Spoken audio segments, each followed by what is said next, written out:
Hello and welcome back to a History Rewatched episode on GCSE revision. This is with the Migrants in Britain topic, and we're just going to jump straight into it. We're just going to say a quick apology for not uploading in the past few weeks. I have got my exams coming up in May, and it's been quite tense in and out of school. So from this episode on until the 1st of July, we will not be doing any episodes. We will not be publishing any more episodes. So this will be the last episode until the 1st of July. And the 1st of July is also the time when our merch shop opens. Our whole website will open on the 1st of July, and you can pre-order merch on the 1st of July as well. Anyway, let's jump straight into things, and we'll get to the news and the social medias at the end. Okay, so let's jump straight into migrants in Britain. This is the impact of migrants on early modern England, and we're also possibly going to be having a look at Flemish and Walloons. It depends on timings, because Flemish and Walloons are a different part of the topic, so it depends. So, large numbers of people migrated to and settled in England between 1500 and 1700. But what did they actually bring to England, and whether they had a positive or negative impact on the early modern England? So, industry. Migration reinvigorated English industry. By the end of the 17th century, there were 4 times more industries operating in England than there had been in the medieval period, and the Protestant refugees were responsible for much of this expansion.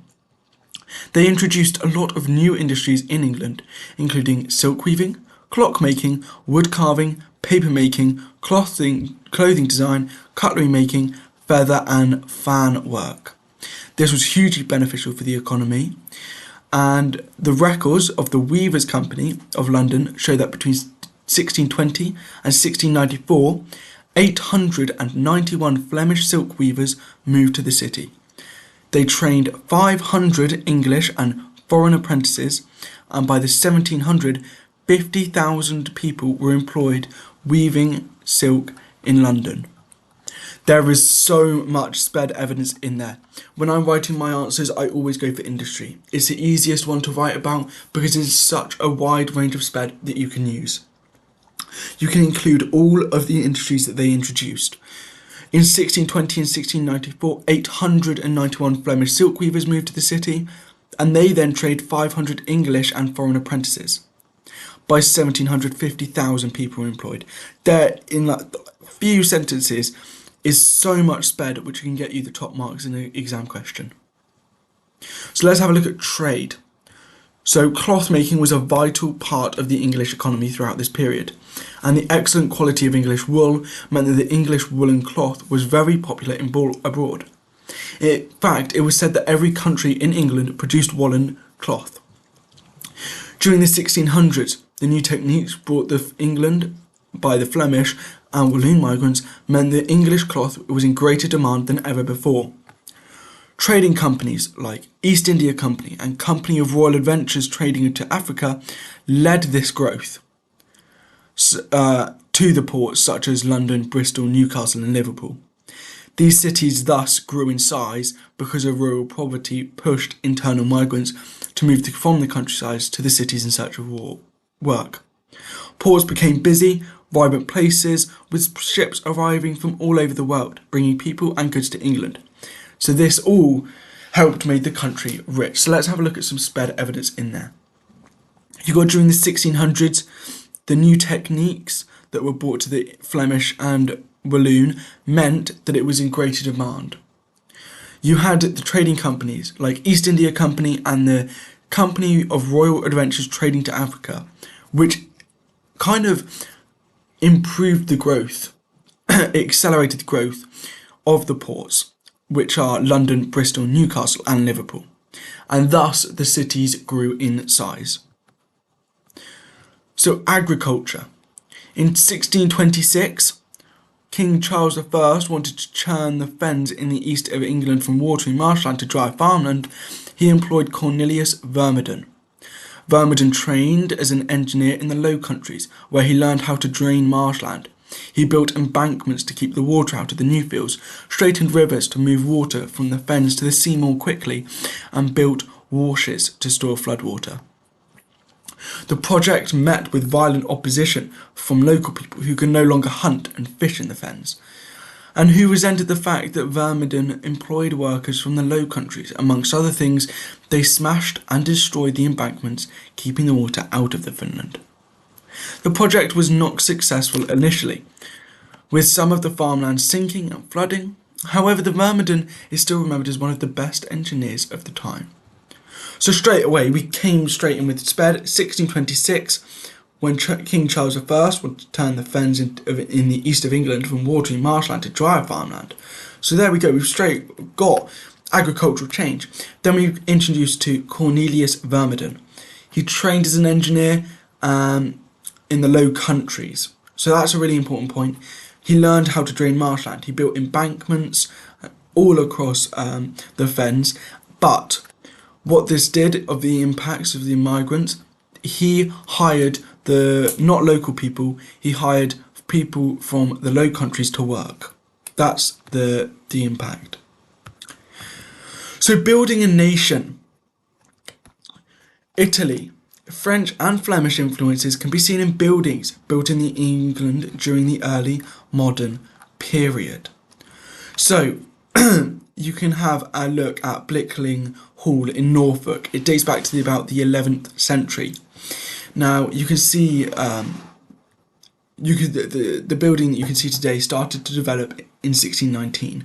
If you can find a picture of it, there are 3 rounded Flemish gables. Now I will put a photo on our Instagram or just for people to look at from this episode. So they have the 3 rounded Flemish gables. Now this is a really, really, Flemish kind of influence that can be seen on our buildings, and these are all across England. And this was built for work. They would build them and it would grow the economy because it's more houses being sold.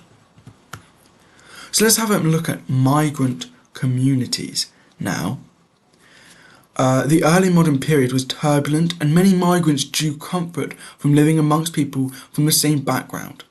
The strong community spirit within refugee communities drew new arrivals, and culture flourished. Areas of the countries were transformed. Sandwich became known as Flemish Town, and areas of London, like Spitalfields and Tottenham, were known as being French.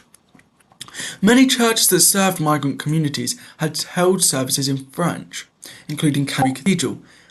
Migrants also opened their churches, for example. By 1718, French-speaking migrants had opened around 30 churches in London. So that is really lots of SPED there. You've got, Sandwich. It became known as a Flemish town, and areas of London, Spitalfields and Tottenham, were known as being French. Now we will have a look at Spitalfields again in the future. It comes up a bit later on in the topic, and this is obviously London is run-down places and it's cheap housing, which is what the migrants would have needed. They were known as being French, and many churches that were in that kind of area were in French. They were spoken in French, and that includes Canterbury Cathedral. 1718, French-speaking migrants had opened around 30 churches in London. That is a huge impact. Okay, we can see the development of migration coming to England and to London, the biggest, our biggest city. 30 churches by 1718 for migrants in London. Just in London is huge for the migrant communities, and also it shows the pure impact on England. So language. Early modern immigrants brought their language and culture with them when they settled in England, and some of their words and phrases found their way into English.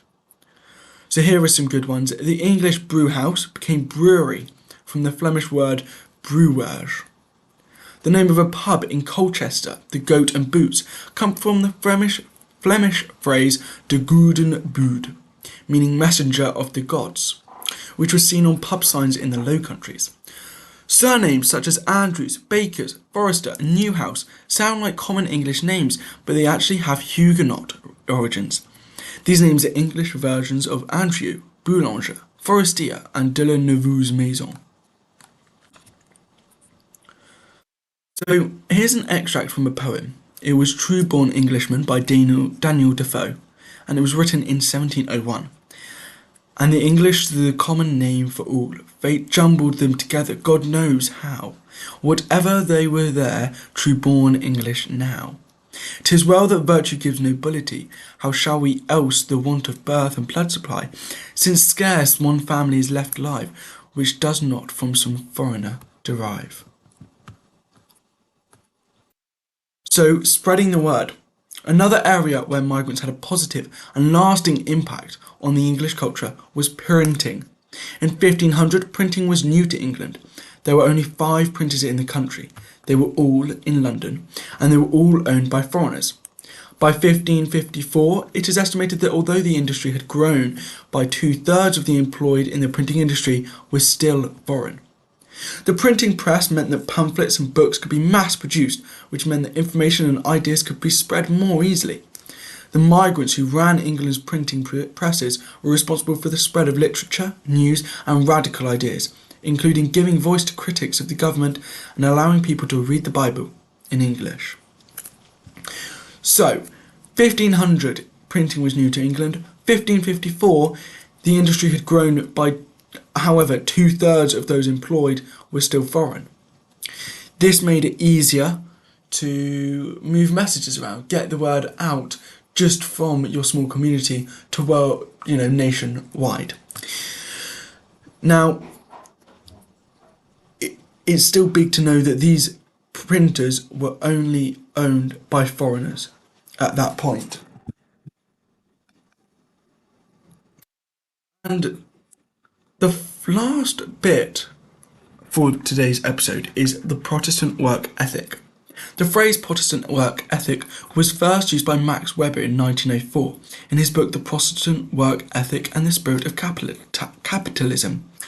Weber argued that the Protestant belief in the value of hard work as a way to demonstrate that you are destined to spend the afterlife in heaven was the origin of capitalism, the economic system that allows people to own private property or businesses. The ethic was, so the argument goes, brought to England by Protestant migrant groups such as the Huguenots. So, there is so much stuff there. That's 12 minutes of revision on just the impact of migrants. The amount of SPED in there is incredible, and that can be linked to so much over this topic. The whole early modern period is kind of just been put into the impact of what they had in this small little, episode. So next week we're going to have a look at the Flemish Walloons and the Huguenots in the 17th century. And this is when we will then get onto the Industrial Age and also Charles during the Industrial Revolution in an internal migration, and we'll find out why that happened. So thank you very much for listening. Stick around till the end to find out our news and our social media links, and we'll see you after the 1st of July. Be sure to pre-order your merch on the 1st of July. Thank you very much for listening. So, our weekly news. Our website has taken huge turns. We are at the point where we are ready to publish a site, and that will be going out. The website will be out on 1st of July. We will post all of the information on our Instagram, social medias. Hopefully, if we have an episode before the 1st of July, we might be able to. It all depends, but we will post the information out sooner as we get there. Our merchandise. We've spoken a lot about merchandise recently. We have got 4 products which you can buy, and we're looking to expand that once we open. All deliveries will be made on the 1st of September if you have pre-ordered, and going on from then will then continue. Thank you very much for listening, and our social medias are our Threads account, our Instagram account, and our TikTok is official_history_rewatched.